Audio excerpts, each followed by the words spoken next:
Tu es parent d'enfants neuroatypiques et tu t'inquiètes parce que ton enfant ne communique pas beaucoup ou ne communique pas tout simplement.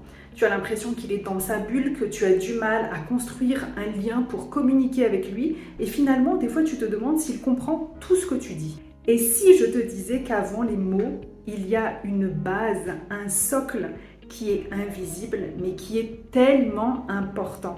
Et malheureusement, les parents d'enfants neuroatypiques ne connaissent pas cette base ou ne la stimulent pas assez. C'est ce qu'on va voir dans cette vidéo avec une méthode ultra simple, la méthode pirate.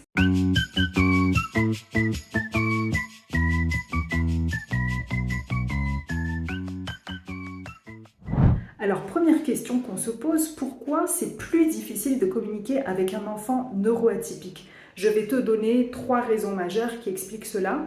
La première, c'est que le cerveau d'un enfant neuroatypique traite l'information différemment. Premièrement, il peut être vraiment stimulé ou surstimulé par les informations, les stimuli qu'il y a autour de lui. Ça peut être le bruit, ça peut être une odeur, ça peut être une lumière, et ça déjà, ça peut perturber son cerveau. Deuxièmement, comme il reçoit beaucoup d'informations et qu'il traite ces informations différemment, il peut avoir du mal à aller directement à l'essentiel.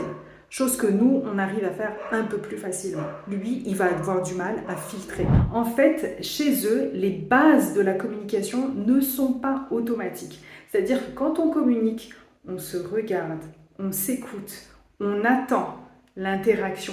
Pour eux, c'est vraiment pas automatique parce que regarder, écouter, attendre les informations, ça se passe pas forcément dans un ordre qui est naturel. Je vais t'expliquer pourquoi la méthode pirate est importante grâce à l'aide de Mélina, qui est une orthophoniste.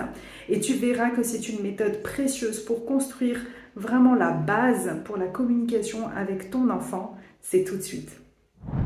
Donc, ce qui est important de développer au départ, c'est la communication. Et la communication, elle va passer par les 5 points. Donc, c'est le mémotechnique, c'est pirate, c'est le pointage. Donc, montrer même à l'enfant, oh, regarde, tu as vu le petit oiseau là. L'enfant, dans un livre, va pointer, va dire c'est quoi. Tout ce pointage va être essentiel pour développer le langage. Quand il y a l'écran, il n'y a pas besoin de pointer pour que l'écran fonctionne. Donc, on n'utilise pas ce pointage. Le deuxième, donc de P de pointage, I de imitation, on va faire semblant de faire servir le thé à sa maman, semblant de faire aller les petits animaux, parler entre eux. Pareil, l'écran ne va pas nous aider à faire du semblant, on est passif. Après, il y a le R, alors ça c'est le plus important, le regard. Et ça va tout de suite. En fait, le regard, il est fixe sur l'écran et les enfants n'apprennent plus à nous regarder quand on parle. Et c'est pas de la timidité, parce qu'on voit bien, il y a des enfants timides où je vois c'est le regard qui est un peu bas, c'est vraiment différent. Les enfants, il y a comme un voile, et ils sont là et à la fois pas là.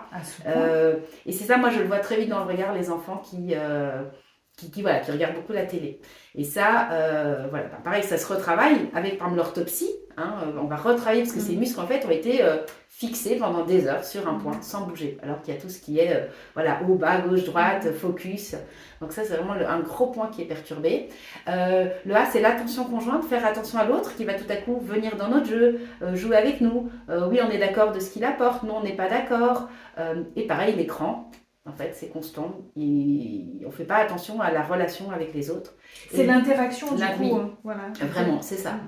Et le dernier point, c'est le tour de rôle. Donc en fait, je parle, tu m'écoutes, tu parles, je t'écoute. Et ça, dans l'écran, c'est que l'écran qui parle. Donc il n'y a pas de tour de rôle, ça va que dans un sens. Voilà. Et alors, donc ça, c'est vraiment les points qu'on va remarquer au niveau de la communication qui sont parasités. Donc qui sont parasités dans les cas de l'autisme, des TSA. Mais qui vont être parasités dans une surexposition précoce et intense aux écrans.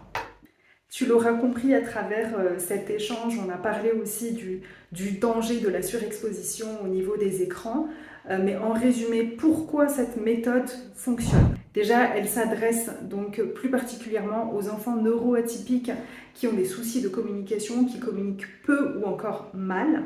Pirate, c'est vraiment ludique, c'est du jeu, ce n'est pas un exercice. Et quelque part, tu entres dans l'univers de ton enfant. Parce qu'on le sait, par exemple, les enfants TSA évitent le regard. Et cette méthode, ça offre d'autres possibilités d'interaction. Un enfant TDAH, il peut être vraiment dans tous les sens et utiliser la méthode pirate, ça permet de recentrer son attention. Un enfant qui est dysphasique ou qui a un retard de langage, grâce à la méthode pirate, il ne va pas avoir cette pression des mots et du langage tel qu'on le conçoit. Et l'enfant hypersensible, grâce à la méthode pirate, il va se sentir plus en confiance. Parce que souvent, la parole, ça crée trop de mots, ça crée trop de stress. Et la méthode pirate, ça va le mettre dans une position un peu plus sécure. Donc n'hésite pas à mettre en commentaire les avis que tu as par rapport à cette méthode ultra simple pirate. Et surtout, n'oublie pas de t'abonner à la chaîne. Retrouve également dans la description l'interview complète avec Mélina. Merci pour ta fidélité. À bientôt!